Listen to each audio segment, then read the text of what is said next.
Bueno, buenas noches, buenas noches. Hola Cristian, ¿cómo estás? Buenas noches, gusto saludarlos. Buenas noches con todos. Muy bien. Bueno, estimados colegas, como ya han visto, tenemos al doctor Trujillo Choquehuanca como expositor de este curso con el tema La violencia familiar, contexto de la violencia familiar, valoración de la prueba.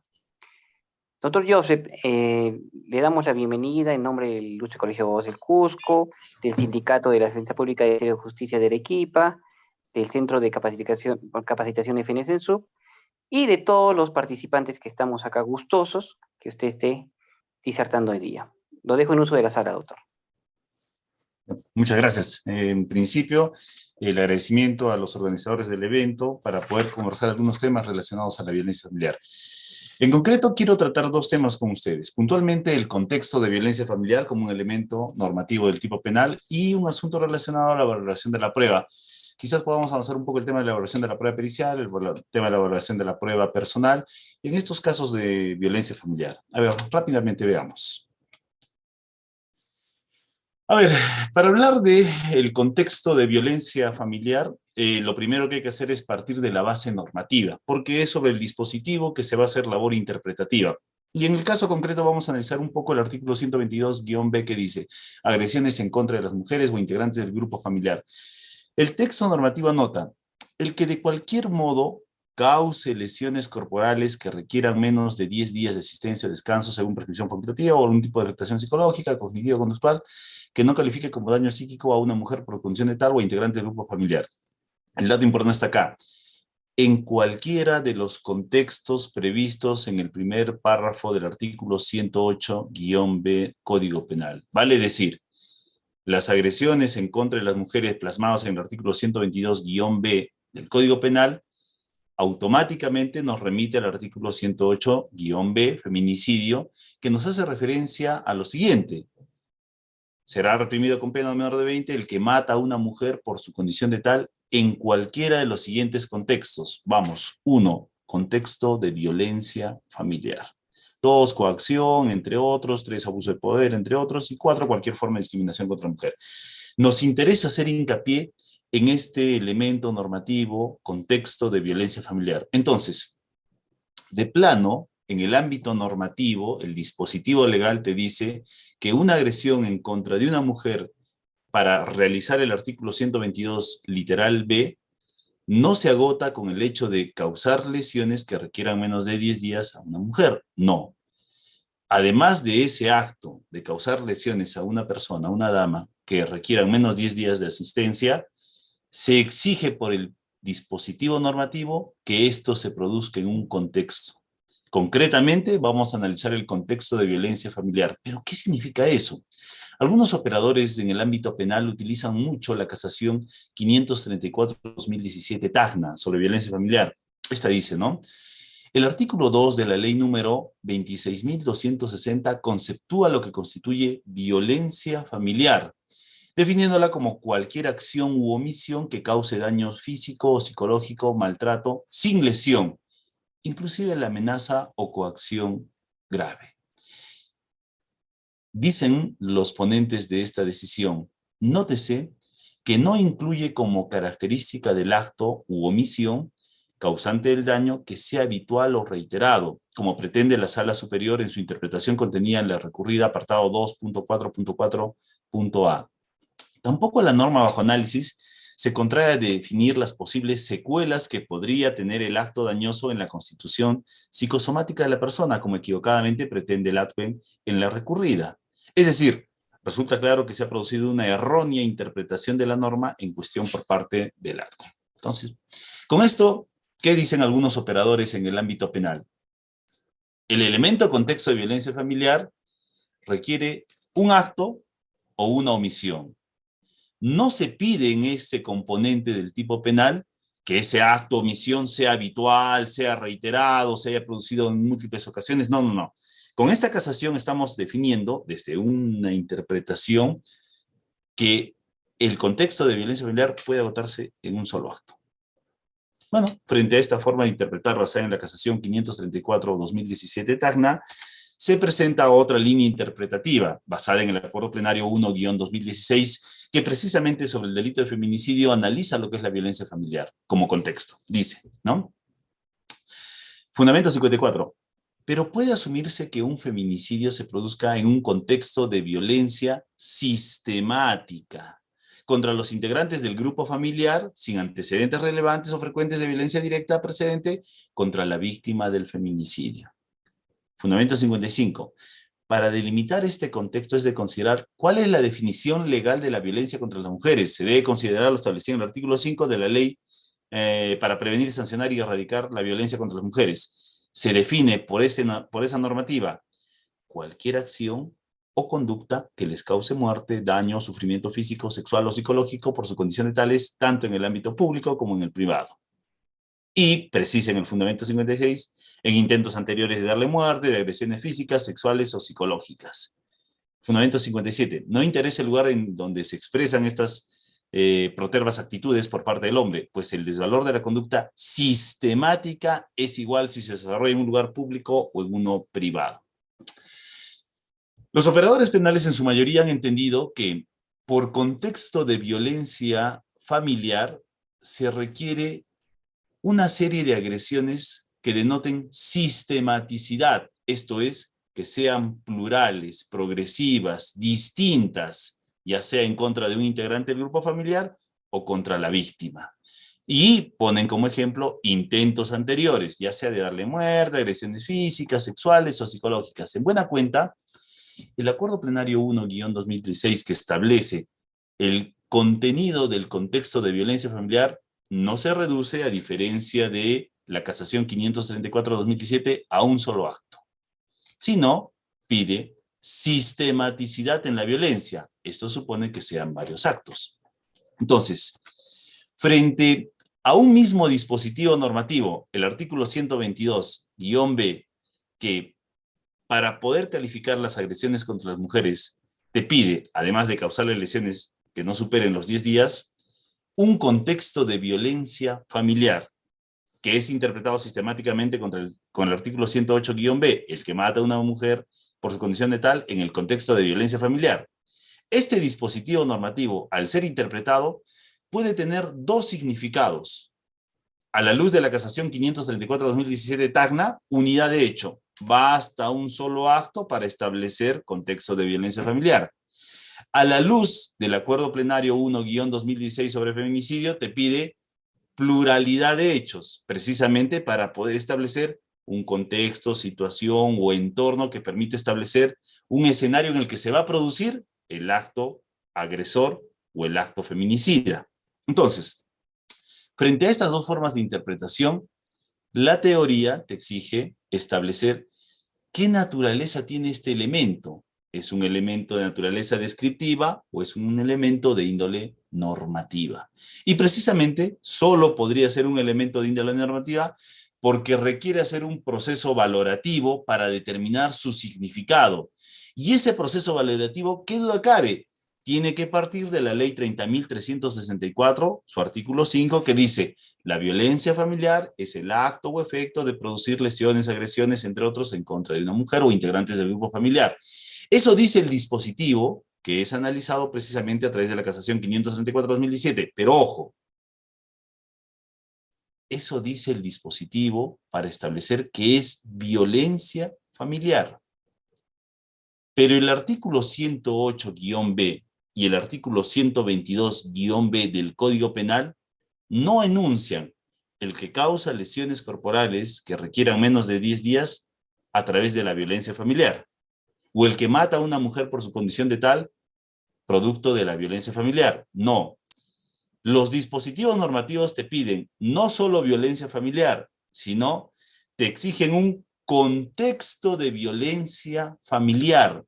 De ahí que no puede interpretarse que la violencia familiar como contexto sea un hecho, sino que la violencia familiar como contexto siempre va a ser un entorno, una situación, un ambiente o un estado de cosas en las que se va a presentar un hecho.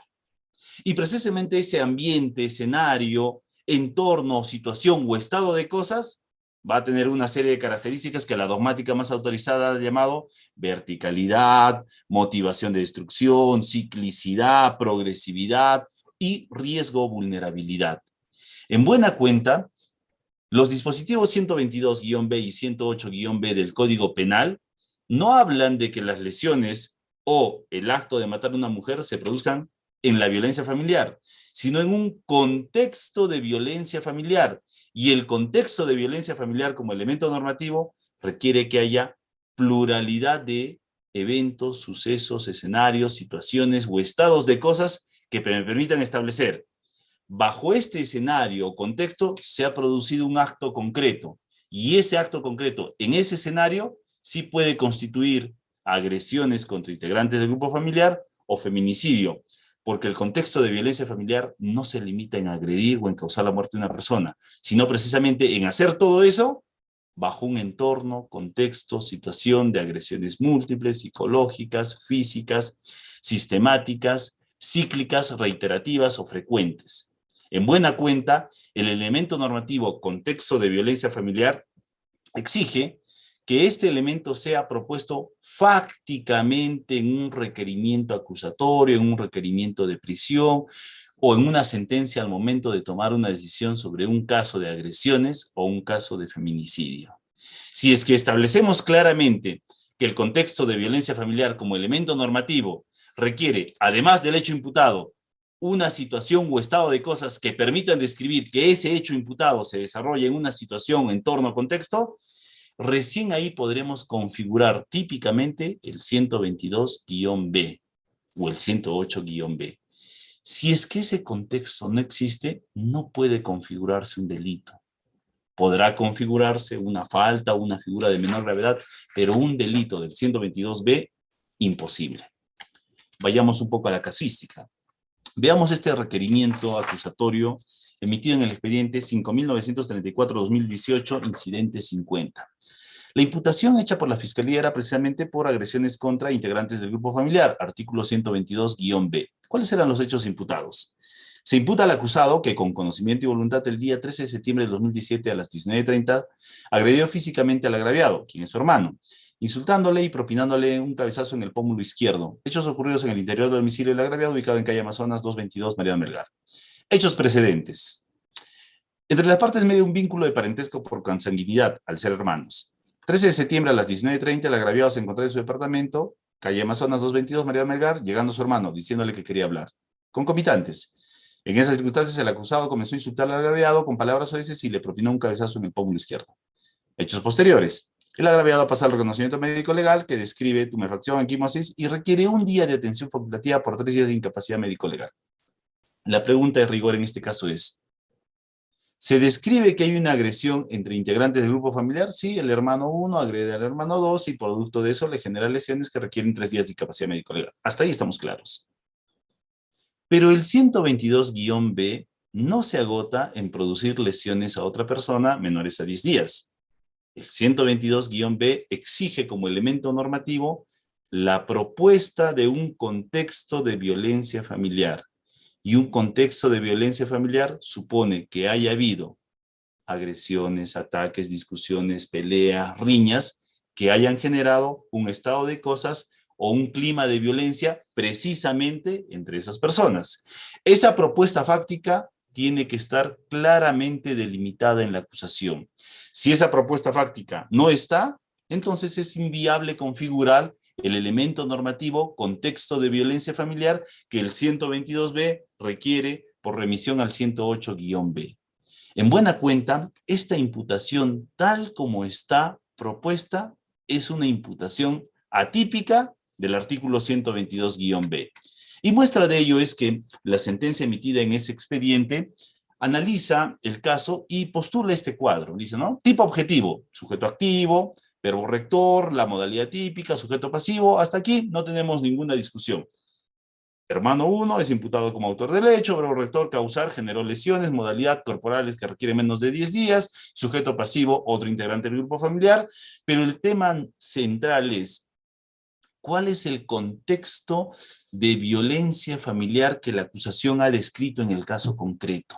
¿Cuál es esa propuesta fáctica que me permite establecer? Se realiza el sujeto activo, se realiza la conducta, se realiza la modalidad, se realiza el sujeto pasivo, pero ¿cómo se realiza este elemento normativo de violencia familiar? No existe.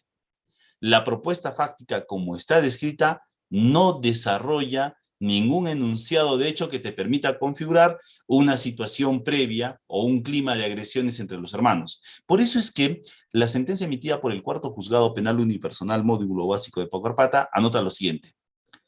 En ese sentido, más allá de la relación familiar que existe entre el agraviado y el imputado, hermanos, no es suficiente anunciar una agresión levísima entre familiares integrantes del grupo familiar para determinar y asumir su asimilación al tipo penal previsto en el 122b. Cuando resulta además imprescindible señalar el contexto en el que se habrían producido las mismas, como es el caso de violencia familiar, para efecto de determinar su acreditación o determinar si nos encontramos dentro de un conflicto familiar. De lo descrito en el requerimiento acusatorio, no se ha propuesto fáctico alguno que se subsuma en el contexto de violencia familiar. Es claro que esa imputación tal como está propuesta es objetivamente atípica del 122b. Sin embargo, el juzgado postula el siguiente razonamiento adicional. Si bien es cierto, el Ministerio Público en alegatos finales ha señalado que se trató agresiones dentro de un entorno familiar, es decir, las partes en el presente proceso tienen vínculos familiares, entonces el acusado y agraviado son hermanos. Sin embargo, no se ha precisado la existencia de alguna relación asimétrica entre las partes que funde el contexto que exige el tipo objetivo conforme lo señalado por la Corte Suprema. Ahora bien, lo anteriormente señalado tiene directa relevancia con lo actuado en juicio oral, pues es necesario que dicho contexto de violencia familiar deba encontrarse debidamente acreditado.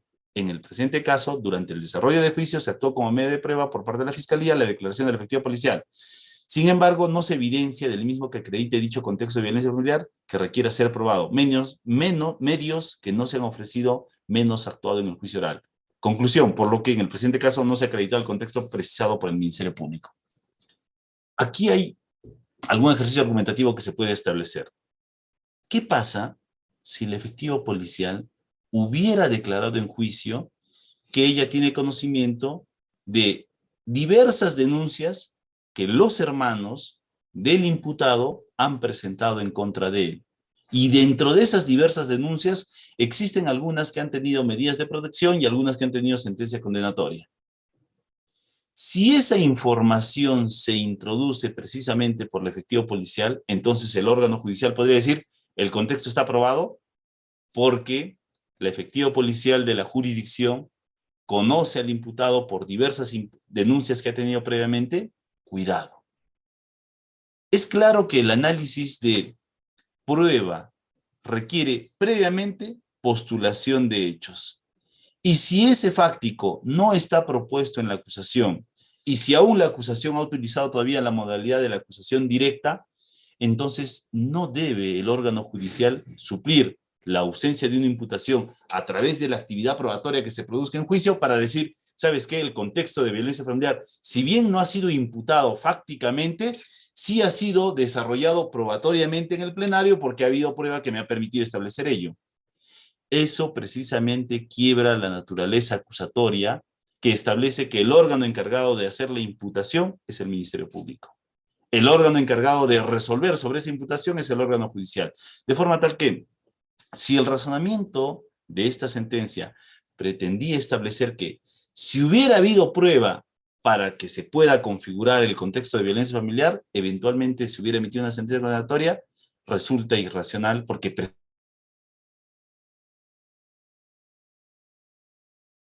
de hechos que permitan hacer objeto de prueba en el proceso penal. Y en este proceso, tal como está propuesta esta imputación, es objetivamente atípica, no podría emitirse una sentencia condenatoria. Por el contrario, el órgano judicial no debió concluir en el caso concreto que no se ha acreditado el contexto de violencia familiar, sino que el contexto de violencia familiar no ha sido propuesto como tal. Conclusión, el hecho es atípico, no constituye delito, consecuentemente debe emitirse una sentencia absolutoria. Pero claro, adviertan ustedes que este es un caso de agresiones entre hermanos, que requieren 3 días de incapacidad, no hay mayor relevancia, quizás por la poca lesividad del acto, no se hace mayor argumentación para decir que el contexto de violencia familiar se puede desprender de otros objetos. Pero claro, en un caso de lesiones, en un caso de faltas, podría generarse una argumentación de esa naturaleza. Pero en un caso de feminicidio, veamos esta imputación emitida en el expediente 11.567-2019, incidente 57. Parte del fáctico de la acusación que pretende establecer el contexto es el siguiente. Posteriormente, la relación entre el esposo y la esposa se fue deteriorando, producto de los celos enfermizos del acusado, atribuyéndole actos de infidelidad a su cónyuge, llegando a suscitarse actos de violencia familiar, con fecha 12 de diciembre de 2018, dentro del inmueble ubicado en Montebello E2 Achaca, teniendo que intervenir en dicha oportunidad personal de serenazgo, así como personal policial de la comisaría, incoándose una denuncia generándose el expediente 15.998-2018 ante el quinto juzgado de familia, especializado en violencia contra la mujer e integrante del grupo familiar, de fecha 14 de diciembre de 2018, la misma que resuelve dictar medidas de protección, las siguientes: prohibición absoluta para la parte denunciada de ejercer actos de violencia física y psicológica en contra de la parte agraviada, las mismas que son de pleno conocimiento del acusado. Muy bien, la fiscalía dice, ahí tengo mi contexto de violencia familiar. Y los jueces dicen, se han imputado actos de violencia familiar. Y como se ha imputado actos de violencia familiar, la sentencia dice, aquí está el contexto, porque se está hablando de actos de violencia familiar en plural. Consecuentemente, ahí tengo el contexto que requiere el tipo penal 108B, precisamente pluralidad de eventos en los cuales se va a desarrollar un acto feminicida. Miren, pero este argumento fue impugnado porque se decía, oiga, cuando la acusación se refiere a actos de violencia familiar, no es que se hayan producido diversidad de actos previamente al acto feminicida imputado por la Fiscalía, sino que la imputación dice actos de violencia familiar, con fecha 12 de diciembre del 2018. Es más, la acusación dice, la relación se fue deteriorando producto de celos enfermizos del acusado, atribuyendo actos de infidelidad a su cónyuge, llegando a suscitarse actos de violencia familiar con fecha 12 de diciembre del 2018 dentro del inmueble de la pareja. En buena cuenta, no es que sean varios actos de violencia familiar previos al suceso imputado por feminicidio, sino que los diversos actos de violencia familiar, agresiones o discusiones, se produjeron en una sola fecha, el 12 de diciembre del 2018. En buena cuenta, en esta acusación por feminicidio, la imputación que la Fiscalía hizo para configurar el elemento normativo contexto de violencia familiar fue un hecho.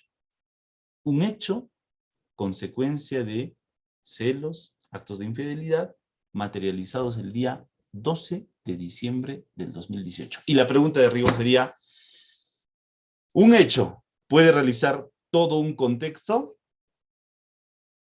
No, definitivamente no, porque precisamente el estado de cosas está compuesto por diversos factores, situaciones o elementos que permiten establecer precisamente un entorno o situación. Pero el estado de cosas o situación típica no puede configurarse por un hecho. Y menos si ese hecho es falso.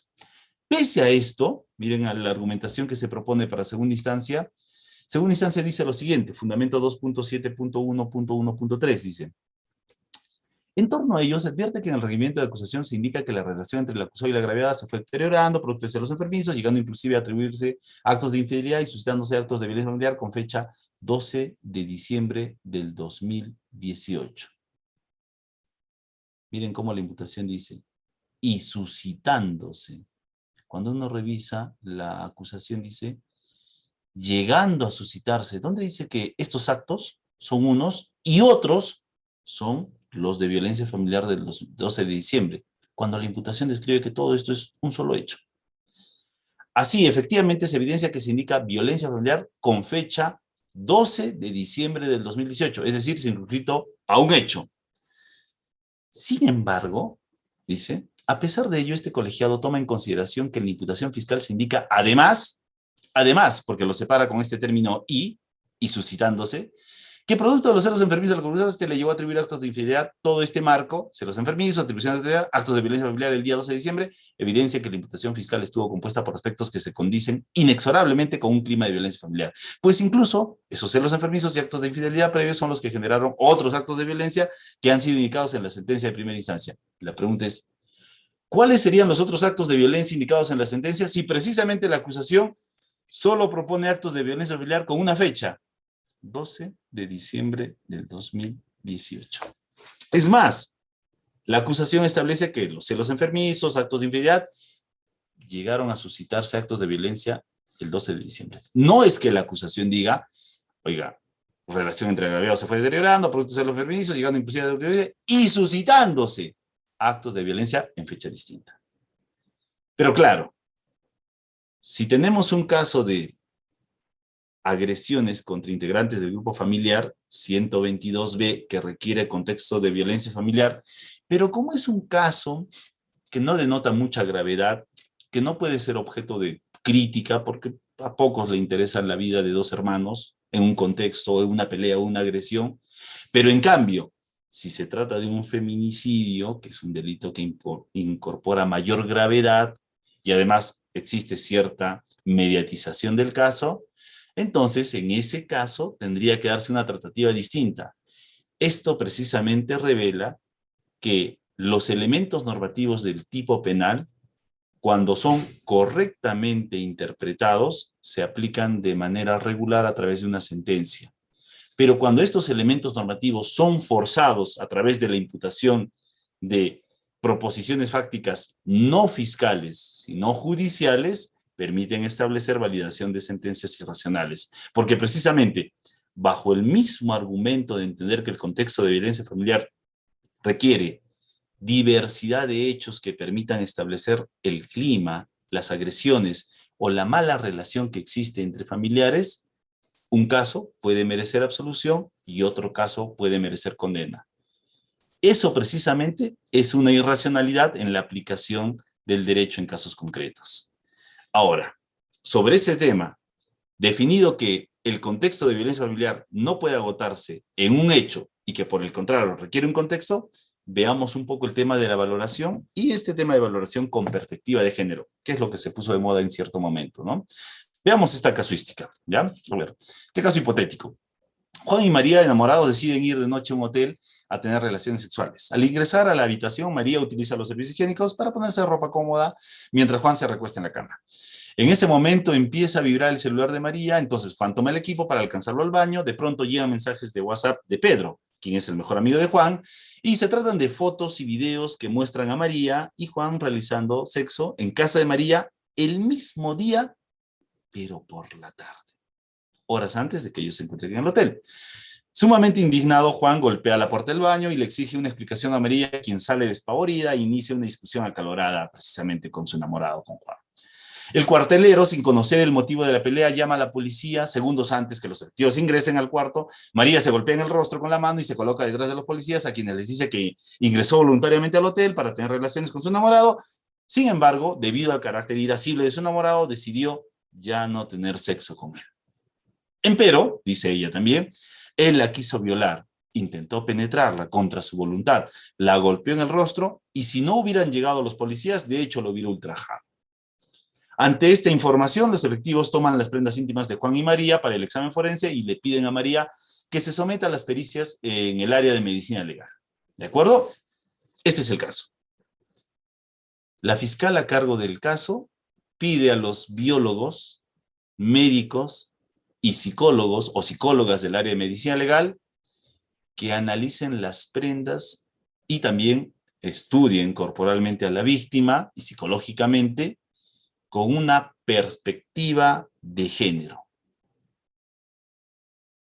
Yo me pregunto, si un científico como el biólogo escucha este pedido y dice, oye, ¿cómo voy a hacer un análisis con perspectiva de género sobre una prenda si el único criterio para hacer una valoración o un análisis o estudio de un objeto es precisamente la pauta científica? Y la pauta científica me dice objeto de estudio y método de estudio. Y dentro del método de estudio lo que yo debo instrumentalizar son criterios objetivos que me permitan establecer qué restos de sustancias voy a encontrar en la prenda de María y en la prenda de Juan. De pronto, si encuentro alguna sustancia, luego le pediré al fiscal que haga un examen de ADN. Y al perito de ADN le voy a decir perspectiva de género, y el perito me va a decir, mi única perspectiva es una perspectiva científica, neutral, objetiva, valorativa. Yo describo lo que mis métodos precisamente me permiten apreciar. Lo mismo con el médico. El médico decirle, evalúe a esta paciente con perspectiva de género, el médico dirá, pero ¿cuál es mi perspectiva de género? Yo lo que tengo que hacer es objetivamente hacer una anamnesis con la persona, que me brinde un relato de lo que ha sucedido. Segundo, haré una descripción física de lo que aprecio. Si veo un moretón, describiré el color, la dimensión, las características y estableceré la posible causa de ese moretón. Y si esa causa es compatible con el puño del varón, que mide de determinada dimensión, o con la mano de la mujer, que tiene determinadas características. El psicólogo hará una evaluación con perspectiva de género y dirá, pero un momentito, ¿cómo es esa evaluación con perspectiva de género? Si lo que yo necesito es un relato, y sobre la base de ese relato tengo que aplicar ciertos instrumentos o técnicas que me permitan establecer a través del dibujo de la figura humana, Karen McCover, a través del test de la familia, a través del Minimul, a través del test de SAC o a través de otros, cuáles son las proyecciones que la víctima presenta en el caso. Si existen pruebas psicométricas que me permiten establecer que ciertamente la persona que está siendo evaluada tiene indicadores o sintomatología compatible con un acto de lesiones, con un acto de violación o con alguna naturaleza. O de pronto, la víctima por sus características es asintomática. Es una persona que no puede presentar algún tipo de indicador compatible con este hecho. En buena cuenta, este tema de la perspectiva de género, para hacer una evaluación sobre casos concretos, científicamente no sirve. Porque científicamente los biólogos, médicos, psicólogos y cuando no, los operadores de derecho, tenemos que hacer una valoración racional de la información probatoria que se pueda generar en un caso. Pero, ojo, el recurso de nulidad 398-2020 Lima Norte, en su fundamento 3.4, literal C, sí establece este tema de la perspectiva de género. ¿Pero qué dice sobre eso? Y eso vamos a analizarlo críticamente. Dice, ¿no? Siguiendo los lineamientos de la Corte Interamericana de Derechos Humanos con relación a la obligación de valorar las pruebas con perspectiva de género, dice, primero, no se puede esperar la ausencia de inconsistencias o ausencia de imprecisiones en los testimonios de las víctimas, como cuestiona el impugnante, pues los hechos ocurrieron de forma rápida, según señalaron las agraviadas y el procesado. O sea, en buena cuenta dice, ¿no? Oye, no puedes exigir que las agraviadas declaren y su declaración sea precisa, que su declaración no adolezca de algún tema de inconsistencia. No puedes pedir eso. Y eso es valorar con perspectiva de género. Y uno agarra y dice, pero eso es por lo que la psicología del testimonio establece en sus 4 momentos. Existe una fase de percepción, los fenómenos son captados por los sentidos, pero condicionados a la atención que la persona tenga en ese instante. No todo lo que ocurre alrededor es percibido. Incluso puede ocurrir algo que es percibido, no obstante, no es debidamente atendido. Por ejemplo, viajar por la carretera panamericana permite producir un efecto visual en el pavimento que parece un charco de agua. Yo percibo eso. Es la percepción que tengo de ese fenómeno. Primer momento o fase en la psicología del testimonio. Segundo, momento de interpretación. Bueno, se percibe el fenómeno y se le asigna un significado de acuerdo a la particular interpretación o al particular punto de vista del testigo. Todo suceso que se percibe se interpreta. Y si no, veamos este ejemplo. A distancia, una cuadra, aprecio a 2 personas que mueven la boca y los abrazos de forma rápida.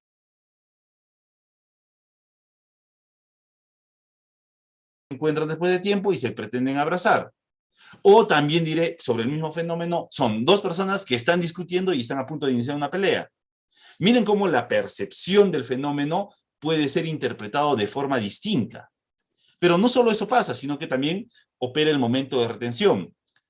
La memoria no graba, sino interpreta y reconstruye la realidad. El recuerdo de una persona no se retiene para siempre, sino que va a ir variando a lo largo del tiempo hasta perderse. O si es que algo queda, queda lo más importante. Por eso es que se dice, oye, no le puedes pedir precisión absoluta, porque la psicología del testimonio te enseña eso. Por ejemplo, recordar qué hicieron el 10 de julio del año 2001. Poco complicado, ¿no? ¿Qué habremos hecho en el 2001? ¿Qué año era? ¿Qué actividades se realizaban? Difícil. Fase de recuperación. Al recordar algo, un fenómeno percibido, interpretado, retenido, lo hacemos de forma parcial. No todo el fenómeno, porque es más, ni siquiera hemos atendido todo el contexto que se haya podido generar alrededor de ese fenómeno, y sea porque se modifican recuerdos, se dejan de lado otros más importantes, entre. Por ejemplo, recordar lo que acaeció el domingo 15 de marzo del 2020. Bueno, lo más importante ese día quizás fue la declaratoria de emergencia a nivel nacional por la pandemia de la COVID-19. Ese dato en específico. Pero lo demás, bueno, no era tan importante como este.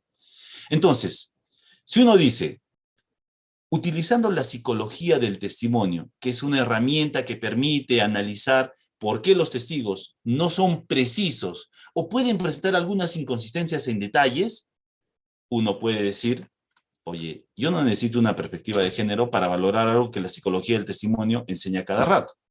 Los testigos, las víctimas, no siempre se les puede exigir que sean exactos, precisos o que carezcan de inconsistencias al momento de declarar, porque la psicología del testimonio enseña que uno percibe, interpreta, retiene y recupera parcialmente la información. Entonces, eso no es perspectiva de género, eso es pura psicología del testimonio. Segundo, tampoco puede exigirse a las 3 personas que estuvieron en el lugar de los hechos un relato milimétrico sobre cómo fue minuto a minuto cada agresión o suceso, peor todavía considerando la diferencia de tiempo entre sus declaraciones. Esto es, las primeras fueron recibidas el día de ocurrido el hecho o al día siguiente, y las últimas luego de haber transcurrido casi un año.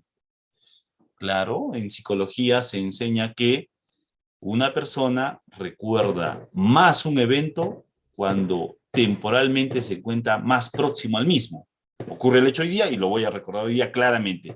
Pero cuando temporalmente me encuentro más alejado de ese fenómeno, de ese momento, 1 año, 2 años, 3 años, oye, la memoria ciertamente se pierde. Eso también es psicología del testimonio. O sea, esta perspectiva de género, ¿qué es? ¿La psicología del testimonio disfrazado de otro nombre? Es eso. 3, menos aún puede esperarse que siempre existan testigos o pruebas documentales que las agresiones físicas o psicológicas que sufren las víctimas. A ver, eso es otra cosa.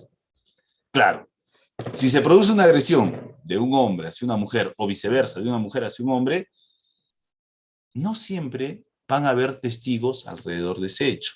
Eso es evidente, por eso existe un criterio que dice, si solo tengo un testigo, ya no rige la antigua apotegma testis unos, testis nulos, sino que ese único testigo tiene que estar rodeado de algunas garantías de certeza, ausencia de incredibilidad, persistencia en la incriminación y corroboraciones periféricas. Entonces, no le puedo exigir al testigo que siempre hayan testimonio, perdón, a la víctima que siempre hayan testigos alrededor para que relaten el hecho. Oye, tampoco le puedo pedir una fotografía o un video del evento, porque no siempre va a haber eso. Pero ¿qué sí le puedo pedir? Garantías de certeza. Por ese motivo es que precisamente la Casación 96-2014 Tacna establece que además de las clásicas garantías de certeza que hemos señalado, al momento de hacerse valoración sobre el testimonio, debe considerarse, 1, la coherencia de los relatos, empezando por la persistencia en la incriminación sin contradicciones. 2, la contextualización del relato, es decir, ofrezca detalles que permitan establecer dónde, cómo, quiénes o el ambiente en el que se había producido lo que señala el testigo. 3, corroboraciones periféricas, ya sean otras declaraciones, hechos que se suscitaron al mismo tiempo, actas, imágenes, videos, grabaciones, prueba indiciaria, entre otros, que me permitan validar ese razonamiento. Y 4, existencia de detalles oportunistas a favor del declarante. Puede ser que el testigo ahora venga a precisarme una información sustancial sobre personas, momentos, lugares y todo, cuando al momento de brindar su primera declaración, nada de eso dijo. Y de pronto eso puede ser valorado en juicio como un detalle oportunista que surge precisamente para tratar de complementar la información. Entonces, lo que esta perspectiva de género nos dice es lo mismo que nos dice la psicología del testimonio utilizada jurídicamente en la valoración probatoria y las garantías de certeza del Acuerdo Plenario 2/2005 utilizados jurídicamente por la doctrina para poder establecer cómo se debe valorar el testimonio. ¿Algo nuevo aporta? Veo que no, conforme el recurso de nulidad 398/2020. Entonces, pero, pero ¿qué es lo que debe valorarse en todo caso cuando se analiza a un testigo, cuando se analiza a un perito? Sobre todo un perito. Según el Acuerdo Plenario 4/2015, CJ 116, Fundamento 18, parte final, dice este Acuerdo Plenario: el enfoque de un tribunal no debe ser sobre las conclusiones alcanzadas por el perito, sino sobre la metodología empleada para llegar a estas conclusiones. Y, en caso que la conclusión no se desprenda de los datos que señala en su dictamen el tribunal tiene la libertad de determinar que existe un análisis inaceptable entre premisas y conclusión. En buena cuenta, ¿qué nos está diciendo este fundamento del Acuerdo Plenario? Si yo tengo una pericia, que es fase escrita, y al plenario acude el perito a sustentar su pericia, fase oral, yo como juez no debo limitarme a la conclusión de la pericia, afectación emocional, desgarro antiguo. No. Lo que yo debo hacer es analizar cuáles son las premisas que el perito sustenta en la fase oral que me permitan precisamente validar esa conclusión. Y ojo, esas premisas de la fase oral tienen que guardar coherencia con las premisas del dictamen que por escrito ha presentado el perito, porque no es viable que un perito venga a juicio y en juicio me diga: ah, bueno, las víctimas son asintomáticas porque la literatura dice que en estos casos se presenta tales características que no me permiten concluir en una sintomatología propia de violación. Y uno dice: a ver un momentito, interesante esa literatura. Ahora quiero ver cómo esa literatura ha sido aplicada en el dictamen pericial. Cómo los autores que cita la literatura psicológica me permite en su dictamen pericial escrito establecer ese análisis que se haya hecho en ese momento, porque lo otro significaría que recién en juicio oral pretende dar un detalle oportunista de carácter científico para validar una información que inexiste en la pericia.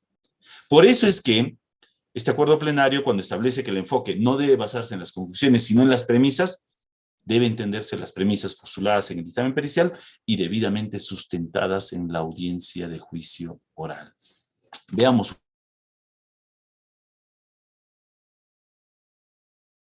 Incidente 90. Miren, el Centro de Emergencia Mujer siempre, por lo general, entrevista en primer orden a la víctima, obtiene un informe social, obtiene un informe psicológico y esto lo presenta. Pero, y después de eso viene la cámara Gesell, después de eso viene la pericia psicológica y uno dice: un momentito. No se parte del criterio de proscripción de la revictimización. Entonces, ¿por qué se permite que el SEM haga una entrevista psicológica, tenga el relato de la agraviada, vaya luego la agraviada ante el psicólogo, haga cámara Gesell, tenga un segundo relato, si precisamente lo que se debe evitar es ese criterio de revictimización? En el caso se obtiene la información, relato de la víctima, toma algunos antecedentes propios de la información brindada por la víctima, observa la conducta y dice: lo que veo cuando esta persona declara esto siguiente: con textura gruesa, baja estatura, tez trigueña, características corporales. Y luego dice: instrumentos psicológicos. Hemos aplicado la entrevista psicológica, hemos aplicado el examen mental, hemos aplicado la observación de la conducta que está previamente escrita, hemos aplicado el test de personalidad Minimuli, hemos aplicado el test de la persona bajo la lluvia. Sobre estos instrumentos llego a las siguientes interpretaciones. Área cognitiva: uso área lúcida, orientada en tiempo, espacio, lugar y persona a los procesos cognitivos de acuerdo a su edad y medio sociocultural, con un nivel de ni en memoria corto y largo plazo. Al momento de la evaluación no evidencia indicadores de organicidad. Área psicoemocional. Miren el área psicoemocional. Usuario refiere, transcribe lo que dice el usuario. En el área psicoemocional voy a transcribir lo que ella me dice, pero una interpretación propia no existe. Área familiar: usuaria describe cómo está compuesta su familia: hermana, sobrino, mamá, cuñado, entre otros. Conclusiones: después de realizar evaluación se concluye que la usuaria presenta indicadores de afectación emocional. Entonces uno dice, si esta es la conclusión científica de este informe psicológico, ¿dónde previamente se han establecido los indicadores? ¿Dónde tendría que estar? ¿O en la interpretación de resultados o en los instrumentos psicológicos? Porque si le he practicado un examen mental, tendría que indicar qué examen mental ha sido y cuál ha sido el resultado de ese examen mental. Si le he practicado el test de la personalidad de Minimul, tendré que decir, oye, ¿cuáles son los resultados de este Minimul aplicado en la usuaria? O el test de la persona bajo la lluvia, tendré que decir, oye, ¿cómo ha dibujado? ¿Qué características se aprecian? Y cómo eso se interpreta para proyectar y decirme afectación emocional. Porque en la conclusión me dice, afectación emocional como dependencia emocional, inmersa en el ciclo de violencia en cuanto a sus rasgos de personalidad, tiene tendencia a la sumisión, necesidad de ser aprobada, entregada y sufridora, baja autoestima, desvalorizaciones, humillaciones, aceptando el papel de ama de casa, depresión que se manifiesta en llanto, tristeza, angustia, ansiedad y nerviosismo compatibles a hechos de violencia. Y la pregunta es, oiga, ¿y todos estos antecedentes dónde figuran previamente? Si precisamente la ciencia y la psicología en particular me dice, primero delimito un objeto de estudio. Luego, sobre ese objeto de estudio, establezco cuáles van a ser los instrumentos o técnicas que me permitan metodológicamente hacer un estudio sobre ese objeto. Y en base a esos instrumentos y técnicas que me van a dar ciertos resultados o parámetros, voy a llegar a una conclusión científica. En el caso, la conclusión de afectación emocional no tiene ninguna premisa que me permita establecer cómo el test de la personalidad de la persona bajo la lluvia permite proyectar algún indicador de depresión, angustia, ansiedad o nerviosismo. No existe ninguna información que me diga cuáles son los resultados de Minimul que me permitan establecer indicadores de afectación emocional. En buena cuenta, se trata de un informe pericial que solo utiliza la información brindada y llega a una conclusión sin premisas que la soporten. Y precisamente el riesgo de emplear una perspectiva de género acrítica, sin entender que bajo ese término lo que se oculta es psicología del testimonio y criterios de evaluación, que son criterios jurídicos aceptados, hace que se relajen o se anulen las pautas jurídicas para hacer una correcta valoración probatoria. Y llegamos al extremo de pensar que por ser hombre siempre va a ser autor de un hecho criminal y por ser mujer siempre va a ser víctima de un hecho criminal. Y eso no siempre es así. En buena cuenta, lo que he querido establecer con estos temas es básicamente delimitar claramente que el contexto de violencia familiar no es un hecho, sino es un estado de cosas dentro de las cuales se va a producir un evento de naturaleza agresiva. Y la valoración de la prueba en casos de violencia familiar bajo el término perspectiva de género, en buena cuenta, lo que está haciendo es repetir lo que la psicología del testimonio y los criterios de valoración probatoria como garantías de certeza han establecido. Por lo que sugiero que en adelante, siempre que se analice los contextos o las perspectivas, se hagan de forma crítica para poder establecer jurídicamente que la valoración de una prueba o la valoración de una imputación o el análisis en una decisión judicial o fiscal tenga que hacerse con una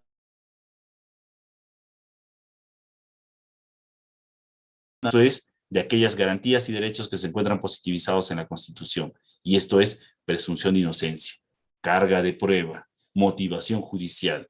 Si existe una imputación, esa imputación y el procesado se encuentran cubiertos por la garantía del Estado inocente que requiere prueba de cargo que vence esa situación y requiere motivación fáctica y cuando no cualificada para poder establecer que existe responsabilidad. De mi parte sería todo. Les agradezco su atención y estoy llano a las preguntas que puedan formular. Gracias.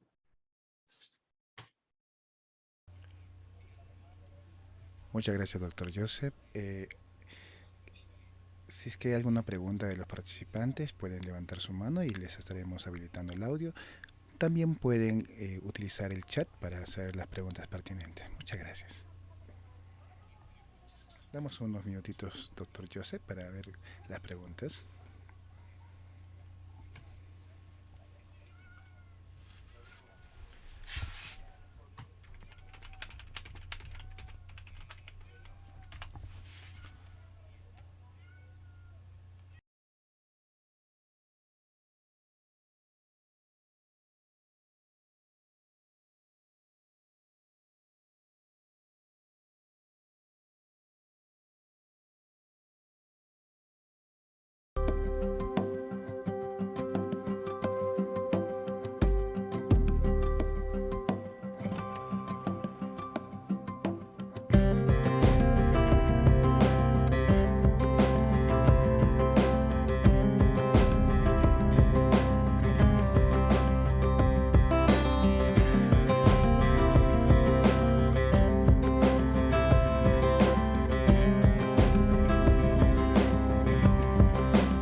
Doctor Joseph, tenemos solo por el momento tenemos de Ramiro que indica, gracias por la ponencia. Le pido por favor si nos puede remitir la sentencia en segunda instancia que presentó en su ponencia del caso del feminicidio. Eso es lo que está pidiendo el doctor Ramiro. Claro que sí, no, la comparto como tal, no se preocupen. Sí, claro. Indicar una vez más si es que hay alguna otra pregunta, por favor. Voy a habilitar los audios por si de repente no pueden levantar la mano, ya pueden habilitar sus audios también ustedes.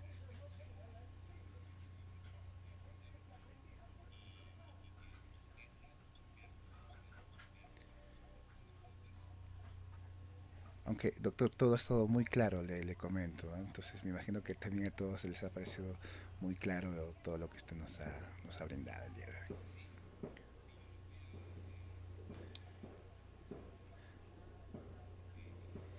No, al contrario, gracias más bien. Si hubiera alguna duda, me la hacen llegar, si no por escrito también se la transmiten usted, ya me la comparte y le mando la respuesta. Les agradezco más bien el tiempo. Muchas gracias, doctor. Doctor Joseph, ha sido un gusto tenerlo en las salas académicas del sindicato y del Colegio de Abogados de Cusco. Está haciendo votos porque nos volvamos a ver próximamente. Quedamos muy agradecidos y muchas gracias, doctor. A ustedes las gracias. Permiso. Buenas noches con todos.